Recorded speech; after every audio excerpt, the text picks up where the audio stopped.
We are live. We are live. Before anybody gets in here, let me go ahead and send a link.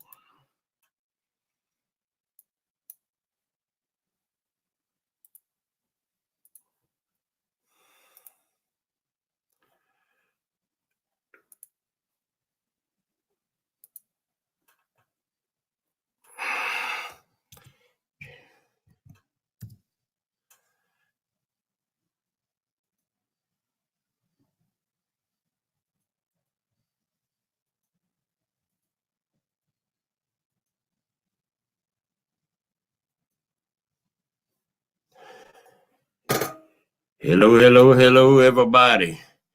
I see C. Jordan. Irvin, what's up, Irvin? Hook Catfish, John Isabella. Catawba Backwoods, look at here. Look at the hat I'm wearing tonight.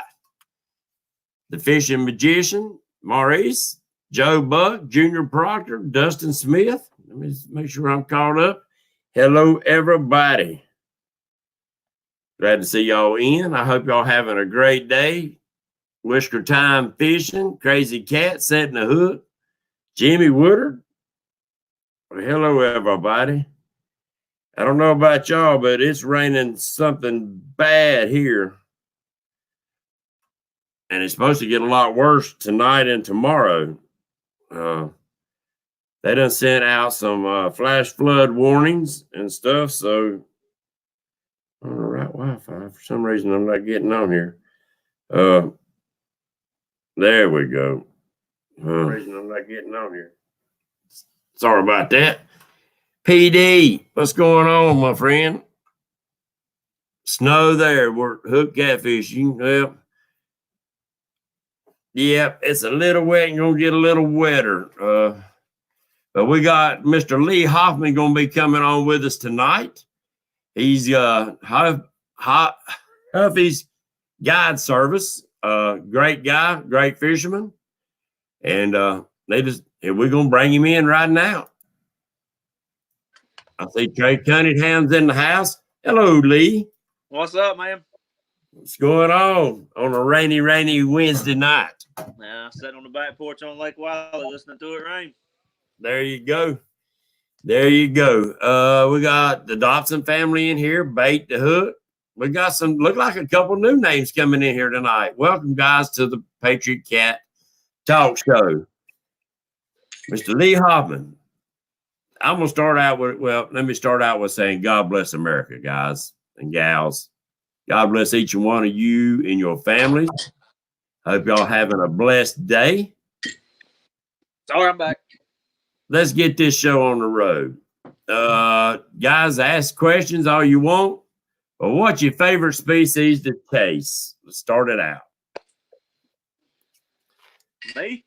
Yes, sir. I was born and raised a striper fisherman. Okay. I can't help that. That's a hard fighting fish. Yeah, I love it. I mean, I do. I run a guide service. I mean, I'm a full-time fireman, so it allows me to have a good part-time job. I enjoy watching kids catch fish, stuff like that. So I started running a guide service. I caught my first striper with my dad when I was probably 4 or 5 years old, and I've been hooked since then. Once I got a boat and realized what Wiley had to offer, and that was before I lived where I do now. Right. I really started pursuing the catfish on Wiley. That's really my home lake. Yeah. That's really my home lake.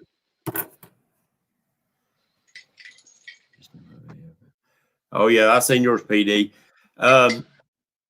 Now, the striper fishing, it's the same but different when you pulling baits. What's the difference in how you going to pull a bait if you're going to do drift fishing? There ain't much difference. There ain't. I mean, one's live, and mainly when I pull bait for catfish, I pull fresh cut bait. I mean, that's the biggest difference. When I drift for catfish, troll for catfish, I fish a Santee rig on the bottom. My favorite way to striper fish is pulling planer boards, and that's on free lines and weighted free lines. So, I mean,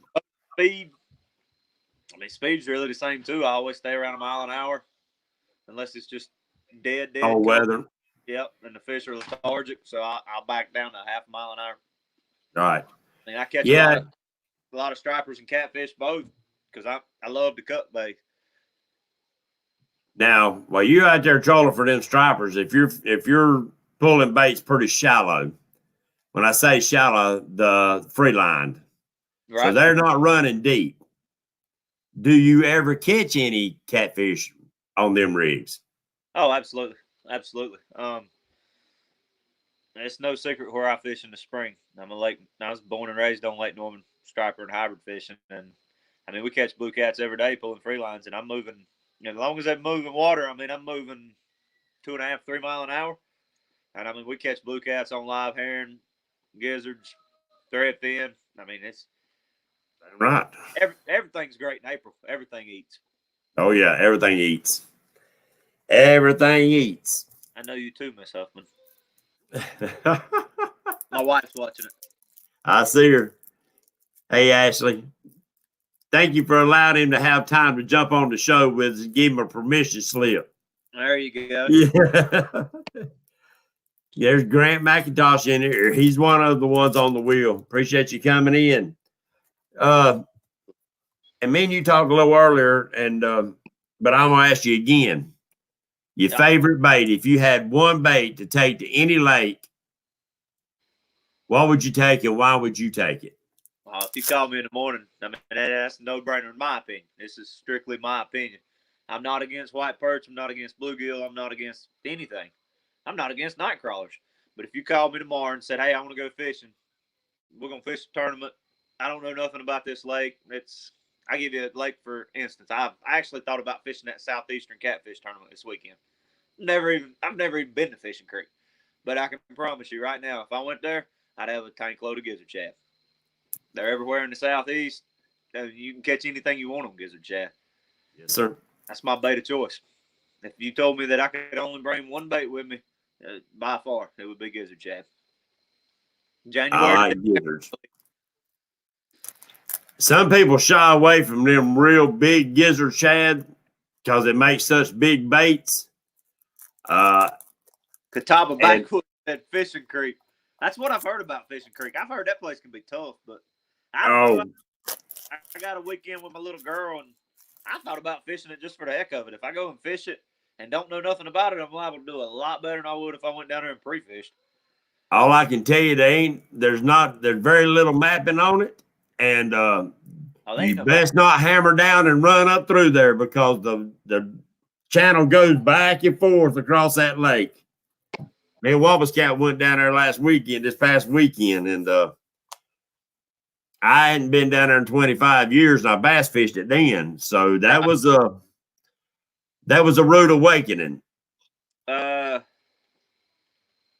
That one said, does he freeze them? That's Wabash Cat. Is he talking about freezing the gizzard shad? Yeah. No, I don't. I'm not gonna say I won't. I'll keep a gallon, maybe 2 gallon bags of gizzard shad in the freezer, and that's just for if I absolutely can't catch no bait in the dead of the winter. But nah, I fish fresh bait. I typically catch my bait the night before, the day of. I don't. Right. I like to cut it when it's still alive. I keep a bait tank on my boat. I don't put them on ice. I mean, even the white perch. If I'm fishing with perch, I take them out. When I catch them, I put them in a bait tank, and when I use them for bait, I take them out of the bait tank just like you would a LY if you were striper fishing, or right. If you went to Jamie K's and bought bait. I mean, I ain't a cooler fisherman. I mean, I like that fresh blood. I ain't nothing better than when you cut him and you drop him in the water and you can see the blood coming out the back of him as you drop the bait down. Agreed. You can't put more scent in the water than that. No, and it don't get no more natural than that. That's and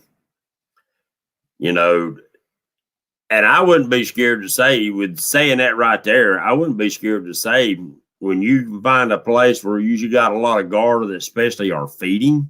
Yeah. There's gonna be some cats around. Oh yeah, yeah. Yeah, I mean, when you're talking about that, I mean, like you was asking earlier, I'm a shallow water fisherman. I've caught fish in deep water, and I'll fish deep water. But if I'm fishing deep water, I'm struggling.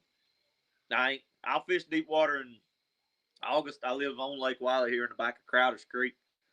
And I fish the mouth of Crowder's Creek a lot in the summer in August. And I'll fish some of them. Everybody knows where I fish. The clay banks in front of the Shriner's Lodge and them. Oh, yeah. Yeah. South Carolina. I mean, it ain't no secret. You can't miss that camo sea art. It just is what it is. Yeah. But that's about deep as I fish. For like, if I was to go fishing in the morning right now, I'd really look for bait. It's hard to mark fish. I don't care what electronics you got. If you're a shallow water fisherman like me, and you're not gonna mark fish. I'm looking for bait. I'm looking at the water temperature and I'm looking for bait. If I'm seeing bait flip and I'm in 6 foot of water and I'm marking one fish, I'm gonna fish. There you go. I look more for bait water temperature than anything, especially fishing shallow because your transducer cone's so small. I mean, you're not marking it get bigger than your boat, you know. Now, what about your side imaging? Do you rely on it any up there in the shallow water? Yeah, I will. It works good crappie fishing too if you like shooting docks. But you can ride by a dock and see what docks are loaded with crappies. But yeah, I do. I like to down scan more than anything. Typically, I run just down. I split my screen down scan and the traditional sonar, right? And Avionics app on my phone because it's actually more detailed than my my card that I've got depth finder. Yes, sir. That's what I do, and I just run that channel edge. Or I like fishing creeks. I like to straddle the creek, keep 2 rods, you know, in the mouth of the creek or in the bed of the creek, so to speak, and then put 2 shallow. And then there you go. I'm coming the creek, I just whichever way the wind's blowing. I mean, every fisherman knows wind blows bait, so whichever way the wind's blowing, I ease toward that bank.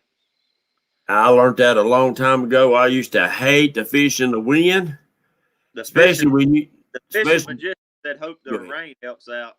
I know I told y'all a minute ago I live on Lake Wiley. I live in the back of Crowder's Creek, and I live in a pretty shallow cove, and it's come up probably 2 foot today. Not 2 foot up the lake, 2 foot up the bank, but it's probably 3 or 4 inches. Yeah, we're supposed to get a lot of heavy rain tonight and tomorrow, from what I understand. We need it. Yeah. I seen rocks in Seven Oaks the other day I ain't seen ever. Really? Yeah. It's been down that low. Dang right. Yeah, it's bad low. I can't tell you the last time I seen this. Well, I'm glad you told me because I had planned on putting out down there daggone Buster Board Bridge, but I got a pontoon boat, and that's the shallowest cotton picking landing that they are on Lake Wiley. Well, Bumpus, you and Dad just need to come get in a boat one day, and we'll go from there. How's that? Hey, me and him will take you up on that. I'm in. That boy he's talking about, Chad K. We work together at the fire department. Yeah, that's his buddy. They go out They go out baiting all the time. That may be the boy he goes to Santee with. Yeah, I know Chad Santee a good bit, but I don't know who he goes with. Yeah, I guess I don't know. It might be Justin, good guy. All right, your rods. What kind of rods you using? Well, you see what hat I got on. That wasn't playing. I'm a catch the fever guy. I met Caleb a couple years ago. My wife actually bought me I don't have it with. My wife bought me my first catch the fever rod probably 3 or 4 years ago when they first started coming out. Right. Bought me one for Christmas and I liked it. She bought me the heavy action. It's one of the old ones. It's still got the 2-tone tip on it and everything. I got to talking to Caleb. My wife actually runs a store in Gastonia, a sporting goods store. Me and Caleb got to talking, and we got the rods down here in Gastonia. We got their slime line down here in Gastonia, and I didn't know that. Yeah, we carry all. Well, I say we. My wife carries all that at the store. I had to check you out. They got the big cat fever rods, and they got the striper stealth rods. Caleb and me got to talking probably been a little over a year ago, and right before the striper stealth rods came out, and he hooked me up with a bunch of them. I got 2 sitting behind me here. I actually catfish with my striper stealth rods, but I've got everything from medium light to the heavy action, and I use the medium heavies and the heavies striper fishing. But I use the striper stealth rods is what I use. I've only got one fever rod, and that's our big cat fever rod, and that's the one she bought me. That thing's probably 4 or 5 years old. Right. That's what I was wanting to ask somebody that had them lighter rods like that. How you like that in the backbone on them? Because right now I fish an old cheap rod. Now I like the action of the rod, but the bad thing about it, it don't have enough backbone. Right. I've caught, some pretty good fish with it, but I'd really like to have a little more backbone. My big thing is the. Well, hang on, I'll grab one of them. I got a couple of them sitting here. If I miss something in the chat, just holler at me. That's what I'm trying to go back and look. Wampus Cat wants to know what the name of the store is. JR's Gun Sales, Gastonia. Oh, okay. It's off New Oak Road. I think it's 30. It was 3400, but I think it's like 3404 South New Oak Road. Right.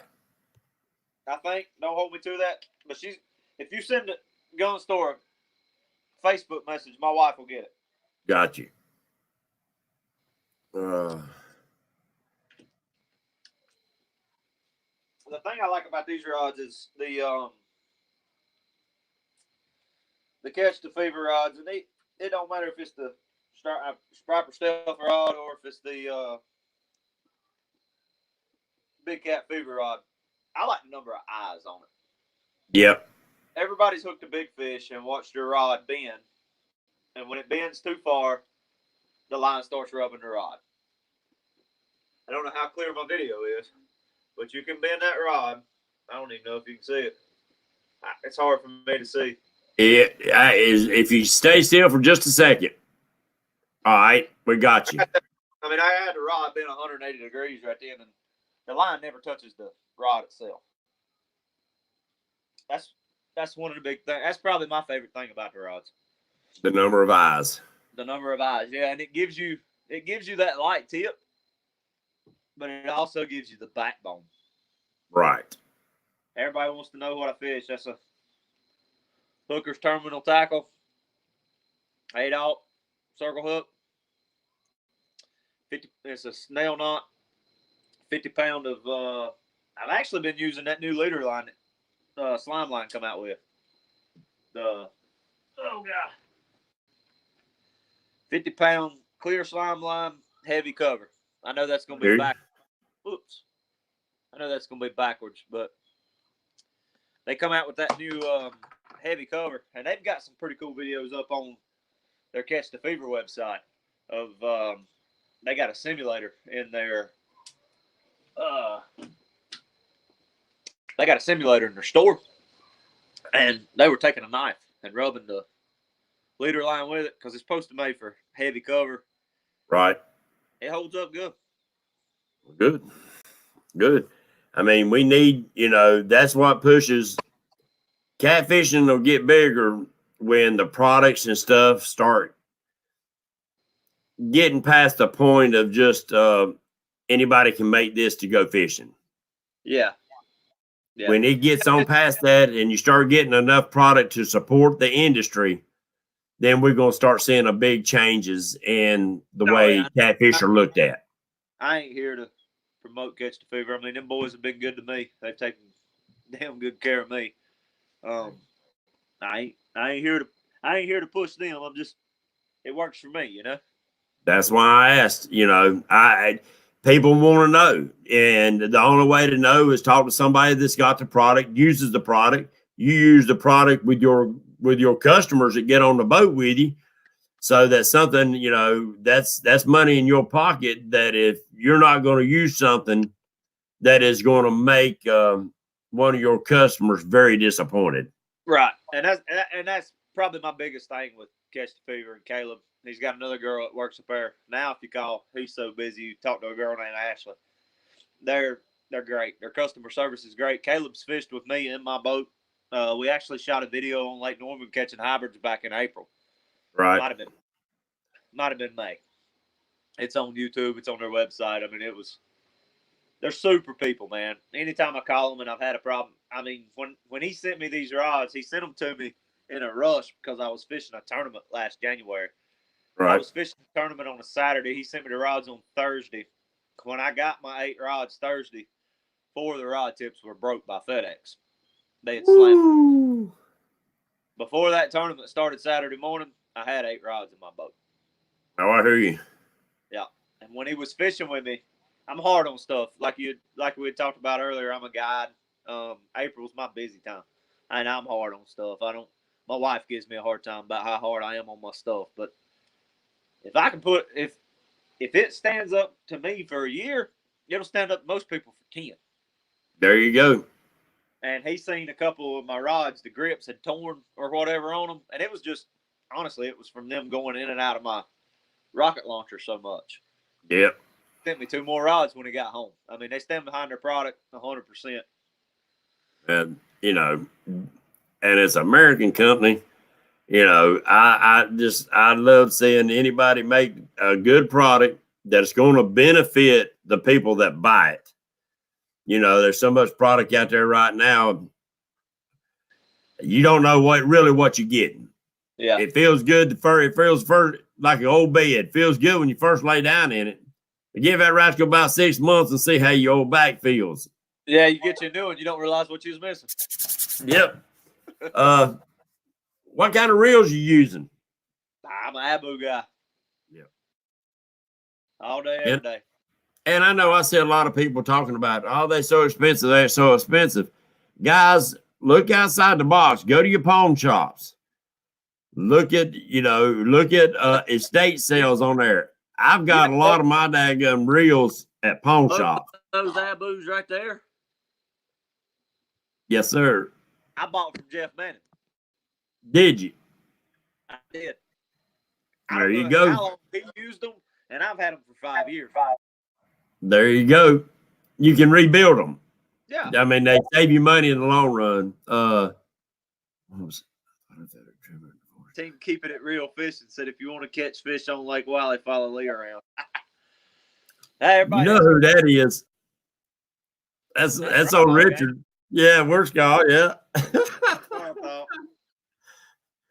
Oh, man, I love it. Now we need his old big head leader in here, don't we? Yeah, I actually listened to his podcast today. I had to take about a 10-hour road trip today. I hear you. I hadn't. That's why I texted you so early this morning. But right. Yeah, it was. I listened to a couple of his podcasts, and his stuff's good. Yeah, he does, man. I give him a hard time. I'm back to Catch the Fever, and I hate to sound like I'm just sitting here promoting them. That's not what I'm doing. But they just started a podcast thing the last couple of days, and they done one with Paul Blackwell. He's a good buddy of mine. He runs Fish on Guide service on Santee. He mainly fishes Moultrie. Right. He talked for 55 minutes about how he fishes on Santee.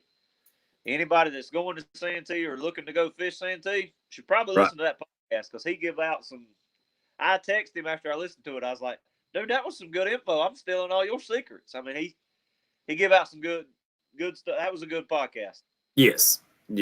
And that's, and I'm glad that he's doing that stuff. I'm glad that other people are bringing guests in and talking with everyday people that's out there fishing because you know yourself, like Wiley. Now you fish Wiley and you fish Norman. That's almost like 2 different worlds difference. No, yes, it really is. Yeah, ain't no doubt. So, what one technique might work out in California, we might think that junk ain't gonna work out here. It ain't gonna work out here in the South. But it's like I said, sometimes it's some little small details you might need to tweak it just a little bit. Yep. And it changed your whole world of fishing. Oh, ain't no doubt. Watch the bait. Yep. Ain't no doubt. So you believe in bait chasing a lot. I believe in water temperature more than anything. Okay. I believe in water temperature more than anything. Outside of water temperature, bait. Absolutely. Absolutely. Good. That's some great information. Well, we're getting into fall, and I want to talk a little bit about bait. Let's do it.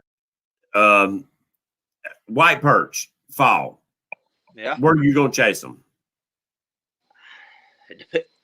It depends, man. Like it's cold front coming. I mean, right now you can go catch perch with a sabiki rig. If the perch fishing's slow, I will take the time to put 5 minutes on one sabiki rig. I got a 3-year-old and a 10-year-old, 3-year-old little boy, 10-year-old little girl. Right. I take them perch fish. We've seen you out there. I mean, we Right.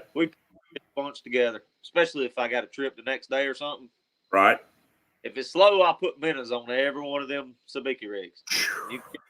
You'll catch them 5 at a time. Yep. Right now, there's a couple places a little further down the lake that is holding schools of perch that is ridiculous. And you can just drop a sabiki rig in there and catch them 5 at a time. Wear them out. Oh, yeah. But when I'm asking, if it gets cold, then perch will move shallow in the middle of the day. Most of your perch right now, I don't even know what the water temperature is. I've been busy deer hunting. I'm gonna start back fishing probably this week, but well, I'm not specifically asking about Lake Wiley. I'm asking about, like you said, shallow or deep, mornings, nights, or whatever. That's basically what I'm asking, because most of these people on here hadn't been to Wiley. Now, some of them have when they come out for the tournament. Right. Perch are the coyotes of the lake is what I call them. Yeah. They'll eat anything, anytime you put in front of them, as long as you find them. Some days they're hard to find. Dead of summer, they can be tough to find. Yes. If it's hot, it's just like anything else. Go find a lighted dock at night. I put same thing, crappy jig. I tip it with just like you would long line troll. Right. I go to docks. I pitch it across the light, let it fall, reel it through there. If you ain't caught a perch in 2 or 3 casts, you're on the wrong light. Got you. In the wintertime, again, I'm speaking for Lake Wiley, but the mouths of the creeks, really 7 Oaks, Crowder's Creek, and Beaver Dam Creek. You can go sit in the mouth of those creeks. And when I say the mouth, I'm talking the first quarter to third of the creek. Right. Water temperature. If it's cold and there's a low pressure coming, those fish are going to be out against the river channel. If it's a warmer day, or if you're in the middle of the day and it's got up to the 50s and that water temperature's jumped up 4 or 5 degrees and it's a bluebird day, them fish will move to the closest point. They like the sandy points. The sandbar where everybody parties all weekend in the summer. I catch catfish in front of them while they partying and drinking beer. Oh, yeah. I know quite a few catfishes come out right there. Quite a few catfish. Them ones that me and my wife and kids caught about a month ago or whatever. Yeah. Every one of them come right off the point in the sandbar. There you go, guys. See, there's a lot of little stuff like that. Yeah, he's saying yes, Wiley, but he's giving you a lot of info on what to look for, even on your lake. Now, river fishing is a little bit different. I understand that, but still a lot of it's the same as finding bends in the rivers. And we can look for bends in river channels. Dustin Smith said he can always find perch in the mouth of the Little Allison, and that's true. Little Allison's good. Either of the Allisons are good. Anywhere around Ebenezer Island. Right. You don't have to leave the side of the boat ramp to catch perch and catfish. Because, again, that's sandy bank. Yep. You're right. All right. You was talking about something I look for catfishing. Right. I look for them freshwater mussels laying on the bank. Ebenezer Island is covered in them. If I ain't fished in 2 or 3 weeks, Wiley's my home lake. That's why I keep referring to it. Right. I'll start in 4 to 5 foot of water. A lot of time in the mouth of Crowder's Creek because this is where I live. Gotcha. And I start on a point in 4 or 5 foot of water, and I take a 45-degree angle with the river channel. I go down that point, across the river channel, back up the other side. And wherever I pick up 2 or 3 fish, I turn around and I target that general area. There you go. Even on my guide trips, most of my guide trips, some days we catch a fish the first 5 minutes. Most of my guide trips, it takes me about an hour to get going. Gotcha. Because it's daily, and that's why I say water temperature, in my opinion, is most important. Okay. This time of year, how are you going to chase shad, and what you use to get them? I throw a Bet's cast net. And it depends on this time of year. I'm still looking for, your dollar bill size baits, stuff like Yeah. that. As winter comes, a lot of people want to still fish that big bait, even in the dead of winter. I fish big bait. I typically, if I'm drifting, I pull 6 rods. I pull 4 on pointer boards, 2 out the back of the boat. Typically, come wintertime, fall, I stay with big bait. I always run a big bait. You can't not run a big bait, but there's old Right. saying, elephants eat peanuts. Right. So, I kind of scatter everything, and once one thing starts working, I pretty much switch everything to that, but I always keep one big bait out. Got you. This time of year, I'm gonna run a piece of bait. I'm gonna say my average piece of bait's gonna be a normal size perch, quarter pounder, half pound max. Right. I cut the ribs out of mine. I fillet him just like you'd eat him. I scratch most of the scales off of him. I take as much bone as I can out of him. And if it's just them little dink perch, I run the whole fillet.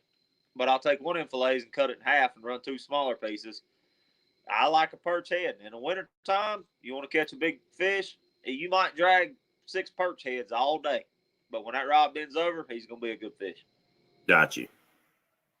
There you go.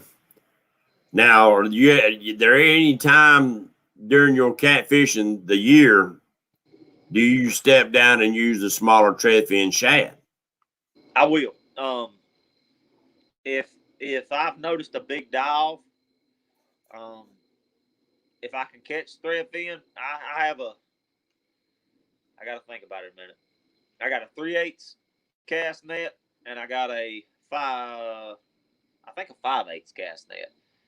And when we start having a dive, you'll notice that the catfish, you'll pull them up. They got the muddy belly. They're laying lazy. Right. Somebody just asked a second ago, when do Jordan Lee Outdoors, he said, when do you stop drifting? And I guess he's asking a water temperature. He's got that in quotations. I can't give you a guaranteed water temperature. I kind of let the fish determine it. When I start seeing that muddy belly, that tells me them fish are laying a lot. So drifting they ain't gonna chase a bait, in my opinion. That's when I'll anchor. When I start catching fish, when it's real slow and I finally catch one and he's got that muddy belly, that's when I'll start anchoring. And that's when, a lot of times, that's when I'm catching those little small threadfin you're talking about. Right. And I'll just cut his tail, just the yellow, basically, off his tail, enough to make him bleed. And I'm still fishing a 7/8 ounce, or 7/8 alt circle hook. Right. And I may put 2 threadfin on there just to get that blood going. But as far as the water temperature, it's hard to say. I kind of let the fish determine that. Dieter's in here now. Did he come in? Mr. Melhorn. Look at him, done talking junk. What's up, Mr. Melhorn? We got quite a few people in here tonight. Me and him share a lot of information. Me and Dieter talk a lot. I watched a few of the videos with y'all two in there together.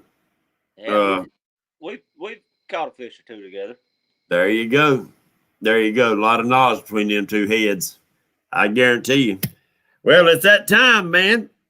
Why don't we just jerk somebody out of this chat right here and pick us a winner? All right. All right. Let me load her up and get her spinning.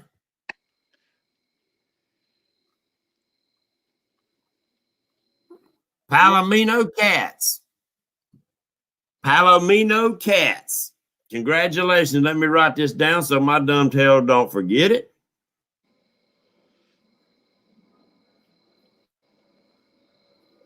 Big Nasty's in here too.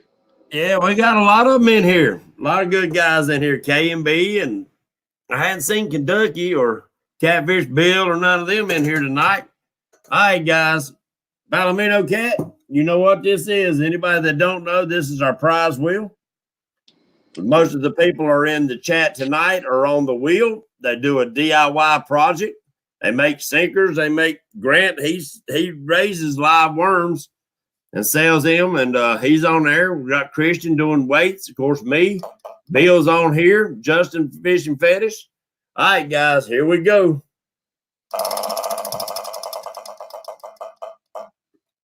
Uh-oh. Look like somebody going to get some Patriot bobbers. Palomino Cat, message me through Messenger or text me at 704-600-8369, and we'll get you a set of Patriot bobbers out. I got two getting ready to go out to, Lord, hold up a second. Computer trying to do an update while we online. There's Kentucky. Yeah, Palomino Cat, just text me or message me, and we'll get you a set of bobbers going out. Thank you for playing. But Lee, how important would you say learning what bait for what season is to you? Oh, it's very important. Like I said earlier, I'm a big fan of gizzard shad.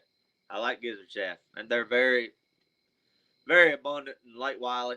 I fish watery a good bit too. A lot of people don't know that, but watery is Wiley to me. But I can go catch a striper as well. Right. A lot of times when I'm striper fishing in the winter, I'm pulling Alabama rigs. I like that. I just got into it the last year and a half, 2 years. But it's you cover a lot of water, you move a little faster. So I can go pick me off 3 or 4 stripers to put in the cooler to take back home. And for that last 3 miles, I've been trolling 2 mile an hour. Well, I marked some stuff that looked interesting, and I'll go back and catfish that the same day. There you go. Kill 2 birds, 1 stone. I don't blame you there. I mean, would you drift back through it and just at a slower speed? Yeah. I mean, when I'm pulling those Alabama rigs, a buddy of mine actually makes them. And I use the striper sniper tackle swim baits, but a buddy of mine makes the rigs that I pull, and he's got blades on them the whole 9 yards. So 1.9 to 2.3 seems to be the magic speed to get everything to jive right. So I'm covering a lot more water than I am in the winter when I'm catfishing, because I'm down to 3/4 mile an hour to a 1/2 mile an hour when I'm there you go. So I can cover a lot of water, catch me a couple stripers, bring back and put on the grill. My wife loves grilled striper. So do my kids. And then I can turn around and, go back and drift over some points of interest. With Digger being here, I don't think he was here when I was talking earlier. I know, like I say, we fish together a good bit. We fish beside each other a lot. But I think he'll agree with me that I know he keeps his bait alive too. I think he'll agree with me that live bait, I'm not saying fishing live bait. I'm saying taking it out of the bait tank and cutting it. Right. Is better than cooler bait. And that can be completely opinionated. Right. I agree. That fresh scent. No, and I think anybody in here will probably agree. Now, with that being said, a lot of people don't have the opportunity to go get bait all the time, and they have to preserve them. And I think there's certain ways that some people ruin the fish. If you don't know what you're doing, the shad don't keep long. I've tried 100 different ways, and it's hard to keep shad from turning to mush. Well, I've seen a lot of people that want to go and catch, 25 or 30 white perch before they start catching. And, I mean, to each is their own. But if I go catch 6 white perch, I mean, that's 15, 16, 18 pieces of bait. If you fillet both sides, I mean, technically you can get at least 3 pieces of bait out of every perch.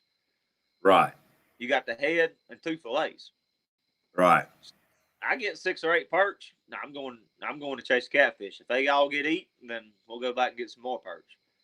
But I tell you the truth, most waters, not all waters, but most waters that's got a ton of them white perch, you get 4, 5, 6 of them, you better go start catfishing, because put your daggum down rods, because sooner or later they're going to come under your boat. Yeah, that's what I was about to say. Don't go far. No, don't go far. Don't go far, because especially in the winter when we were talking about them feeding on the catfish, eating those thread fin and stuff. Yeah. A lot of times when the white perch are sitting there killing, like I said, coyote. They're the Yep. coyotes of the lake to me. So, my opinion, them catfish lay right there under them schooling perch. When a perch kills that bait and he falls down there, the catfish just eats him. Oh yeah. I mean, why wouldn't you? Perch and start Yeah. right there. There you go. Why wouldn't you? Bill and Drag's in the house too. We got a bunch of good guys. We appreciate each and every one of you coming into the show. Knowledge on this chat, and they're all in my head. Oh, twerking monkeys in here. Well, guys, I appreciate it. I appreciate it showing Lee some support.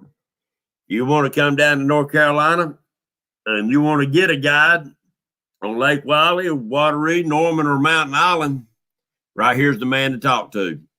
Absolutely. I'd love to take you. Love to take you. And I mean, a lot of, like I said earlier, I'm a full-time fireman. I do this because, for one, I love to watch kids catch fish. I love to watch people catch fish that don't have the opportunity to fish. There you go. To get rich. I really don't. I do it as a part-time job, and I just enjoy it. I love watching people catch fish. Oh, yeah. Especially them ones where they remember their daddy might have took them 1 or 2 times, and that's all they got to fish. They remember catching them a catfish, and to them little, it was big. But then you take them out there and let them set up and get them at least a 20-pounder. Oh, that's the whole new world to them. Justin's Fish Fetish asked if I had a YouTube channel. I do have one. I don't have a video up yet. I'm working on that. I may actually put my first video on YouTube tomorrow. I'm going to try it. My Wi-Fi connection here at the house is a little rough. I'm going to reline a couple of reels, so it may just be a basic me relining a reel and rigging a rod, how I do it. Do one on that Alabama rig. All right. I've never heard or seen it. Well, if it wasn't pouring rain, I'd love to get you one. But that's all right. It basically simulates a small school of bait fish. The Alabama rig I run, it's a wire rig. You know what the old umbrella rigs? Yeah. Same thing, but it's all wire. Got you. Same thing. I got you. Junior Proctor wants to know what kind of dragon weight you use. Well, right now I just use the old-fashioned slinky weight. There you go. I've got some of the drifting sticks, and I like them. I don't have the one. I know they sell one now that's got like a scent stick or something to it. Yep, they sure do. I don't have any. I've got a couple of the ones with the rattles in them. Right. And I've noticed that the rattle can entice a bite. I don't run rattles on my lines. I probably will some to do a little testing just to see. But I have. Right. I tried making my own halfway kind of rattle. I lost a float on a cork one day, and I put a swivel in it. Just a regular old barrel swivel. I put it in it and left the top hanging out, and it would shake and make a little noise. I ain't giving away all my secrets, but if you ever take a float out of a pack and you don't have enough cork stops, I guess is the right term. Yeah, bobber stops. Yeah, bobber stops. Yeah. That's produced a lot of fish for me. And I think it has something to do with that rattle. Guys, as far as prices, email him at what's your email again? Huffy's Guide Service at gmail.com. And he will set you up a price list. My base price, I'm good with it. My base price is $250. That's 4 to 6 hours of fishing, and that's 2 people. I charge $50 a piece per person afterwards, which would be, 3 people would be $300. And a lot of my trips, that's what I get. It's 3 people. It's $100 a head. Right. Happy with that. And that's my base price. Okay. Well, I didn't know. That's why I was saying what I was saying. I didn't know, most people don't want to discuss that on, open forum. I ain't doing it to get rich. I just do it to cover my expenses, make a little money, and have fun. There you go. Somebody asked how I go about Glenn's catfishing adventures. He asked how I go Good about guy. gizzard shad on Wiley. Trial and error. I mean, I like mud flats. Obviously, gizzard shad like mud flats. Seven Oaks on Lake Wiley can be Yes. a very good place back in Seven Oaks. Yes. I do better on gizzard shad in the evenings. Just cover water and look for them. Got you. Glenn, yeah, Glenn. That's the best thing I can tell you. Go in the back. I don't know what area of the lake you fish. Go in the backs of the lakes or backs of the creeks, depending on the water temperature, depending on the time of year. If it's in the summer and it's hot, find clay points that's had sun on them. Right as the sun starts to fall, you can pull up, ease up on them gizzard shad. You'll see them flipping, even if you're in 14 foot of water and they're 8 foot deep. You'll mark them on your sonar. Throw Gotcha. your net on. Throw your net on it. If it's thread fin and that ain't what you want, dump them out. If it's perch, throw a couple in the tank. There you go. Really trial and error, but consistently, Seven Oaks holds a lot of gizzards. All right. Better than Richie's guide service. They killing Richard. They jumping on him, beating him about the head and shoulders tonight. Now, on a cast net, when they're deep, you're going to have to use a heavier net with bigger holes to get down there to them, ain't you? Absolutely. Absolutely. Or you can go. It's all about time on the water, man. It's all about time on the water. The very back of Withers Creek is another good place to catch bait. I love Withers. Yep. There's a fire station back there. Their lights are on 24/7. And you can get some gizzards back in there? Yeah. Well, I have to throw back there. I hadn't threw my net back in there. Be careful. There's a lot of crappie fishermen in Withers. I know, man. Every time I go up in there, you see some crappie fishermen around there. I thought it makes you wonder because I done got 2 brand new nets in the bottom of Wiley right now. Brand new. First throw in the bottom of Wiley. Rod Hog said he wouldn't have my job. It's too much stress. Dude, you don't know how much stress it is. Because I have a no fish, no pay policy. If people don't catch fish, nobody pays. Yeah. I mean, everybody has bad days, you know. You can't predict the weather. There you go. And that's it in a nutshell. Prove that. You can't predict the weather. No. You probably like every one of us else that's got electronics. You've seen them big fish. You know what they are. You see them down there and put bait on their heads and can't convince them son of a guns to bite. Well, that's just like I tell people when I'm guiding and stuff, you know. You don't open the refrigerator and eat every single time you walk by it. No. Patience. Somebody asked earlier, you know, when do I start to anchor? That right there is a good point. You know, right. When I drifted over fish, and they won't eat, I may turn around and anchor on them. And PD, no, you can't reserve a trip with him on the day of the YouTube tournament. He's wanting to book a day on the same time as the YouTube tournament. And guys, I've got a date set.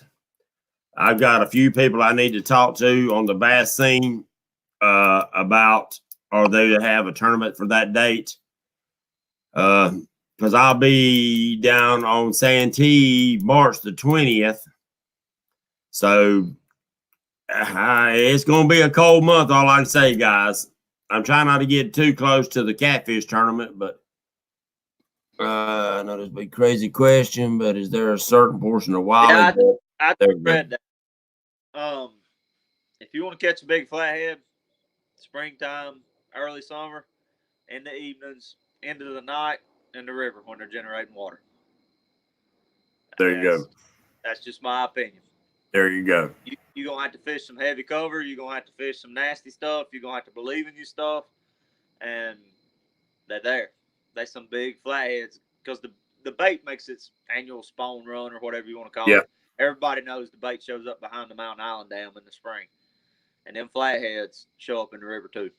Yes, sir. Yes, sir. You see what Dieter said, didn't you? No fish, no pay. I like that. No wonder he keeps. Yeah, Dieter keeps me in business. He takes care of me. Yeah.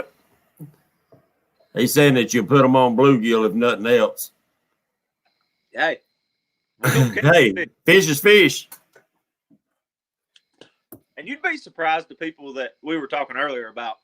You know how people just want to catch fish. I've had people honestly call me and be like, "Man, we just want to go catch brim. I want to take my grandkids and catch crappie." I'm a big crappie fisherman on Wiley. I love the crappie fish. I'm gonna fish that big tournament that's coming in March. I'm gonna fish it.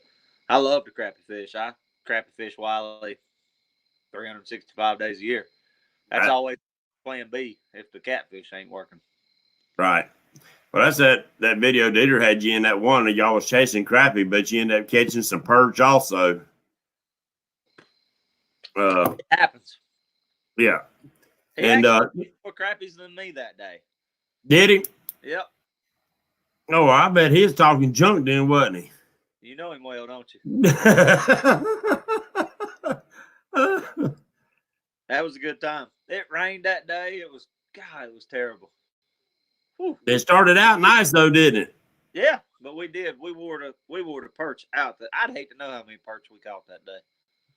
Well, tell me something. I never got to talk to you after I seen you down there when you come in the pouring rain. Then you went home and come back and went back out fishing. Did you do any good when you went back out? The day I was fishing off the bank right there. Yeah. Yeah, we ended up doing good.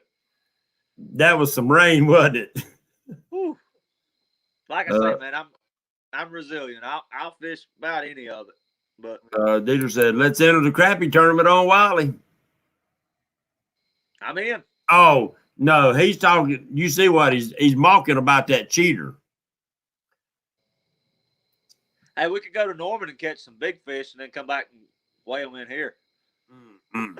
That's what that guy done. I can't believe they done that junk. Yeah, that ain't right, man. No, I mean, guys, if you're going to cheat, take it somewhere else. It's you got like on Lee's boat. There's a lot of kids watching. I used to have my grandkids every once in a while pop in here. We might have K-Bug. We might have Gabby Goose in here. Guys, we're all setting an example. These kids are watching our videos, and they're watching for a reason. They ain't watching to be funny. They're watching to learn. I actually listened to Dieter's podcast this morning about that, and he was talking about having tournaments and being able to trailer the boat and stuff. I agree with it 100%. I think we all ought to leave one place. I understand that some people don't have the means of being able to run, as far as possible or whatever, and I guess the tournament directors need to look at that and need to look at the fact of, we need to centralize it as best we can. But I agree with Dieter on what he said on his podcast this morning. I don't think you should be able to trailer your boat. I can understand it more so, say, on Santee. But I fished that Cabela's King Cat tournament down there. And the things are spread out. They are. They're big. I know the lake that he was fishing was big, but what he done was wrong. Right. Period. Pretty much any lake you fish on the Catawba chain, which is where I stay, other than when I go to Tennessee a couple times a year to striper fish, and I go to Santee a couple times a year to catfish. I don't run no giant boat. I run a 21-foot Sea Arc with a 140 Suzuki. I really think that if you would turn around and do the blast off from one location, that takes all the question out of it. Yeah. Or the only way, if you was going to keep from trailering it, the best way, if you got multiple places said they just don't have enough ramp space, would be setting up more than one weigh-in station. That, or like I fished a tournament. It was a hybrid tournament on Norman this past January, and we done well in it. And it didn't matter. You could put in anywhere you wanted to, but you had to come there first, have your live well checked, and you had to come. If you put in somewhere else, you had to come back to that weigh-in by boat. Got you. So, yeah. Later, I listen to a bunch of your podcasts. They're good. They're yep. very informal. He ain't got nobody there to argue with him. He can just talk, then, can he? Ramble. He's an expert at that, ain't he? Oh, He'll Lord. get together. We talk a dang storm up. I'm telling you, we do need to do that. Do a local fisherman gathering one day down at Wiley or something. Maybe bring a pig and put it on the daggum coals and that'd be good. sit back and put some rods on the bank. Yeah, I don't live but like 3 minutes from Buster Boy. We can come back here and cook out and have a cold drink or two that evening. I would like to have a place that I know that all of us could sit back and actually put a rod on the bank into the water while we sit back, just talk junk, eat, and enjoy ourselves. That would be pretty cool. It'd be like the old days with Grandpa and Daddy sitting out on the daggum river bank, and I think it'd be a cool time. That's one of the things I enjoy about tournament fishing. You get to see people you don't ever get to see. Yeah. It's like being at a hunting camp, opening day of deer season. Everybody's there. That's one thing about tournament fishing. I get there early. We all sit there and talk and tell a bunch of lies about what we're going to do. And then that afternoon, we talk and tell everybody what we actually did. Yeah, there you go. Yeah, James Doctor in the house. The camaraderie can take you a long way it can actually make you a better fisherman. Oh, I agree. I've learned a lot. I've learned a lot fishing with Dieter. I got a good buddy of mine, Nick Jeffers. Me and him fished all over North and South Carolina together. I've learned a lot fishing with other people just by, people tie knots different ways. People do this different ways. People cut their bait different ways. I mean, you can learn a lot by just hanging out with other fishermen. There you go. What electronics do you use? I'm a Lowrance guy. Yep. Well, I bought Jeff's Lowrance. Is the one that 8 with the LSS2 box. So I've got it on my pontoon boat now. I haven't had a chance to play with it yet, but I'm looking forward to it. I've actually got side scan now. I've stepped up a little bit. There you go. Hey, Junior asked go ahead. Junior asked if I use sinker slides. A lot of times I do. I run a typical Santee rig, drift rig, whatever you want to call it. I run Hooker's Terminal Tackle 7/8 circle hook. Right. I run a bobber. Sometimes I put a rattle in it. Sometimes I don't. And then on my sink, I just tie normal Carolina rig air. And sometimes I use line slides. Sometimes I don't. I always put a bead up there just to protect that knot. Yes. That would be one thing I would really, really preach about is, after you've caught a couple fish, check that leader. Yes, most definitely. It takes 30 seconds to run your fingers down that leader and get that slime off of it. And if it feels rough, cut it off. It ain't going to cut but 3 or 4 inches off the leader. Yeah. You don't want to lose that pig on the next one. No. On your leaders, when you run in Carolina rigs, do you run different lengths at different time of the year? Not really. I will run my corks different lengths from the hook. Some of them I'll run 2 finger widths from the hook. Some of them I'll run halfway down. And that's doing is moving the bait 6-8 inches. Yeah. But yeah. I pretty much run a 2.5, 3 foot leader all the time. This one, it goes up about, I'd say they're both about 3 foot. Now, you don't shorten it up if you go into the heavy timber? Yeah, if I go to heavy timber and I'm anchoring, I'll shorten it up. And sometimes I'll run a float on it just to keep it up out of that timber. And sometimes I'll lengthen that leader to let the weight sit on the bottom, but pick that bait up, 2 or 3 foot off the bottom. I may run a 4 foot leader at that point. But I'm starting to play with the Kentucky rig a little bit more. Do you ever use it? I've looked at it. I hadn't fished with it. I sat and listened to one of Jeff's things talk about it, and it makes good sense about the way he's talking about it. He said sometimes he actually runs a float above it all, knowing that the float will not be on the surface of the water, but it'll cause that Kentucky rig to stay straight up and down in the water column. Yeah. Yeah, that makes sense. Yeah. So, and that's little. I'm bad to run just a normal Carolina rig on a big float, especially if I'm fishing over deep water. Right. In the summer. I'll run that bait, say, on a 2-ounce egg sinker, just like you downrod fish for stripers. I'll run the same exact rig, no float, but run the big float up top. And I've done well with that. I've caught a lot of good fish over 30, 35 foot of water, 6, 8 foot down. Yes. The night I caught my 44 pounder, I had done put 6 or 7 plus 10 plus pound cats in the boat that come off. That's before I had any of the big sinkers. It was just one of them, you know what I'm talking about, the little balsa wood pencils. Mm-hmm. It'll hold up about 1.5 ounces, about all it'll hold up.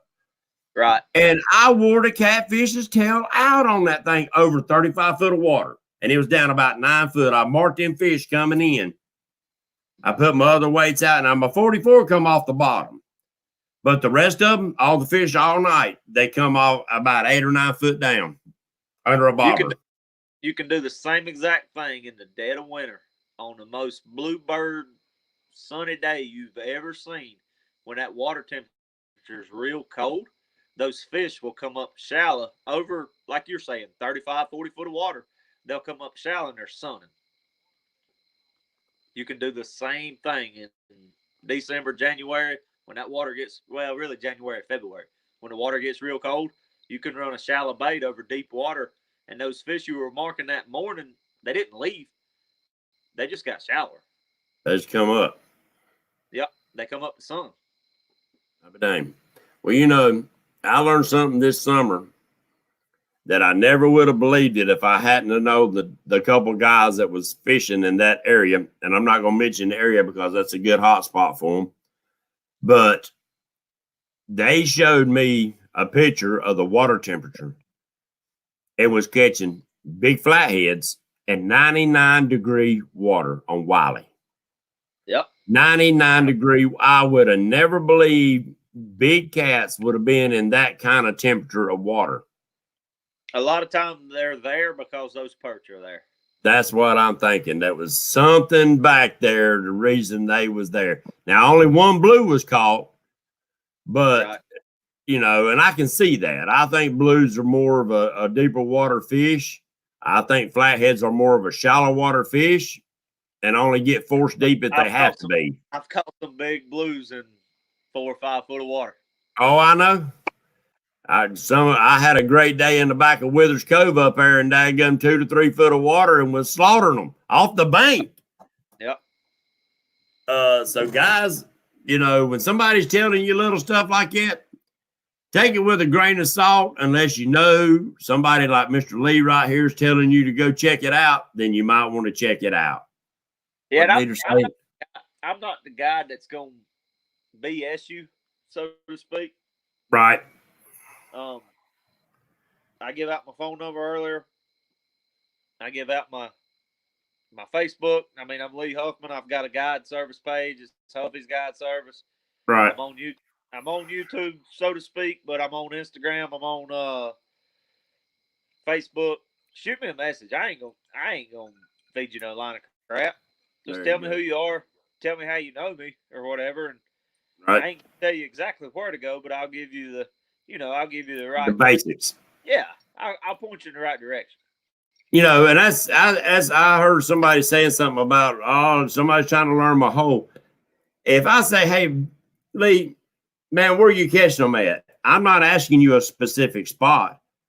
I might be asking, were they chasing you off ledges or off of daggum out of the creek channel, or were they up in the daggum main river channel, or were they off a point? I don't want to know exactly where you're fishing.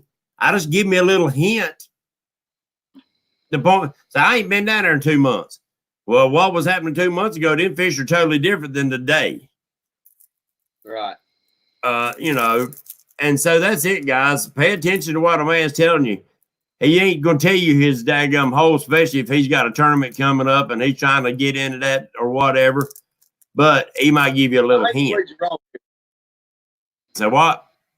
I ain't gonna lead you wrong either. I ain't gonna give you the coordinates to Walmart's parking lot. There you go. There you go. Dustin, that's the thing where it popped up on my phone that you followed me on Instagram. Now, See, look, like I say, page. You know, if I start catching fish and posting pictures, I wouldn't comment on it and ask me what all was going on. Just shoot me a message. Again, I got an email account, Huffy's Guide Service at gmail.com. My phone number is 980-522-1027. I got a Facebook page. You can follow Huffy's Guide Service. You can send me a friend request, Lee Huffman. It's pretty easy to find. Shoot me a message. Just kind of tell me who you are or whatever, and I'll be glad to help you, man. I want everybody to go out there and catch fish. You know what I mean? Yes, sir. Yes, sir. I sure do. Well, Lee, it's after 9 o'clock. I do appreciate you coming into the show, especially at the last minute. That worked out great, and I appreciate that. You know, you're actually the very first person to ever ask me for a sticker and get one of my stickers, and you put it on your boat, didn't you? Yeah, I did. There you go. Lee, thank you for what you do for the catfishing community. Yes, sir. And thank you for your service in the fire department. I never done it for pay, but I've done it for many years as volunteer, and I understand what you go through, my friend. All the same thing. Whether you get a paycheck or not, you face the same danger. Yep. You know, wife retired from medic for 33 years. And so we understand. We do appreciate it, what you do. Yes, sir. And get that YouTube page up. Let me know when you do. I'll make sure we share it around so all these guys can jump over there, and you'll probably get 40 subscribers straight off the bat. And they'll check out what you're doing. That's one way to share some of that knowledge, Lee. It's a great way to do it. And plus, you know, I hate they doing Dieter the way they are, not letting him do comments, but we love seeing people's kids grow up fishing. We, you know, seeing each one of them, you know, it's neat. And so that's a way for you to share with us. I keep telling everybody, you know, I swear I could take my daughter fishing. We could go fishing a mup over in the parking lot of Walmart. I promise you, I can catch a 20-pound fish. There you go. That's my. I miss them days. I raised my daughter on the banks of Lake Wiley for sure, and Mountain Island. Now I'm a grandpa, so you know them days has been gone. I would like to do it again with her, take her out. But Lee, I enjoyed it. Thanks for the great information, my friend. Yes, sir. And let us know when you get your channel up. And guys, look him up. If you want to find a guide in North Carolina or South Carolina, look up Lee Hoffman. With that being said, God bless America. God bless you and your family. Everybody, we'll see y'all on the water. Enjoyed it. Take care. Say bye. Bye. And